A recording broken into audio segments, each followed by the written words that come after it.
ସାଙ୍ଗମାନେ ଜୟ ଜଗନ୍ନାଥ। ଆଜି ଆମେ ଦ୍ୱିପହରିଆ ବାହାରିଲୁ ଅଙ୍କଲଙ୍କ ଗାଁକୁ, ମାନେ ତାଙ୍କ ଜଙ୍ଗଲରେ ଗୋଟେ ମନ୍ଦିର ଅଛି, ସେଇଠି ହେଉଛି ଯଜ୍ଞ ହେଉଛି।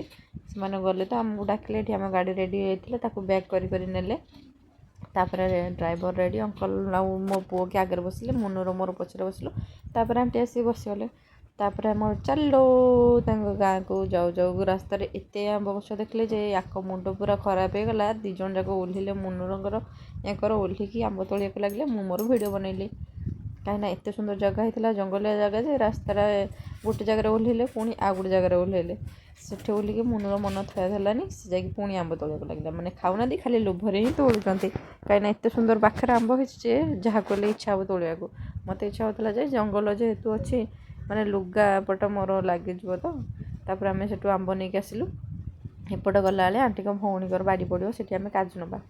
ଦେଖୁନାହାନ୍ତି କେତେ ସୁନ୍ଦର ଭାବରେ ପୁରା ରାସ୍ତା ହେଇଛି, କାହିଁକିନା ଫେରିଲା ବେଳକୁ ଆମକୁ ସନ୍ଧ୍ୟା ହେଇଥିବ, ଆଉ ନେଇପାରିବୁନି। ଦେଖନ୍ତୁ ଏ ଗଛଟାରେ ପୁରା ଆମ୍ବ ଏତେ ହେଇଛି ଯେ, ଏଇଟା ଆଣ୍ଟିଙ୍କ ତାଙ୍କ ଭଉଣୀଙ୍କ କାଜୁ ବାଡ଼ି। ସେଇଠି 2 ଜଣ ମିଶିକି ପୁରା କାଜୁ ତୋଳିବାରେ ବ୍ୟସ୍ତ। ମୁଁ ଯାଇଥିଲି ତୋଳିବାକୁ ଯେ ମୋ ଲୁଗା ଲାଗିଲା, ମୁଁ ପଳେଇ ଆସିଲି। ତାପରେ ଯାଇକି ଆମେ ପହଞ୍ଚିଲୁ କାଜୁ ନେଇକି ମନ୍ଦିର ପାଖରେ, କାହିଁକିନା ମନ୍ଦିରଟା ପୁରା ଜଙ୍ଗଲ ଭିତରେ ହେଇଛି। ସେମାନେ ମନ୍ଦିର ଗଲେ, ମୁଁ ଟିକେ ଗାଡ଼ି ଭିତରେ ରହିକି ଭିଡ଼ିଓ ବନେଇଥିଲି। ତାପରେ ଆମେ ଆଣ୍ଟିଙ୍କ ବାପ ଘରକୁ ପଳେଇଲୁ, ତାଙ୍କ ଦାଦାଙ୍କ ଘରକୁ ଯାଇଥିଲୁ। ସେଠୁ ଆସିକି ତାଙ୍କ ବାପ ଘରକୁ ଗଲୁ, ପହଞ୍ଚିଲୁ। ରାତି ଆସିକି ହେଲାନି 10ଟା ପାଖାପାଖି। ଏପଟେ ନିକୁ ଚୁଇଁ ଦିଦି ସାଙ୍ଗରେ ତାର ଖେଳିବାରେ ବ୍ୟସ୍ତ। ସେ ଟୋଟାଲି ତାକୁ ଘରକୁ ଯିବା କଥା କହିଲାକୁ ଶୁଣୁନାହିଁ। ତାକୁ କହୁଛୁ ଚାଲ ଘରକୁ ଯିବା, ସେ ନାଇଁ କରୁଛି। ତାପରେ ଆମେ ଖେଳି ସାରିକି ଘରେ